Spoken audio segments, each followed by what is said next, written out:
ফজিলত জানো, আবার শেষে মিষ্টি মুখের হাদিসটাও মানো। তুমি মিসওয়াক করা ফজিলত জানো, আবার শেষে মিষ্টি মুখের হাদিসটাও মানো। শুধু হক কথাটা উচ্চ স্বরে বলতে পারো না, অন্যায় দেখে বারুদ হয়ে জ্বলতে পারো না।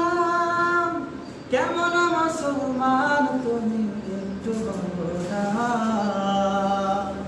কেমন তোমার ঈমান একটু ভাবো না।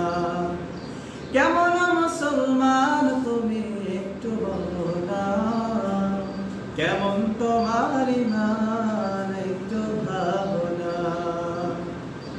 তুমি মিসওয়াক করা ফজিলত জানো।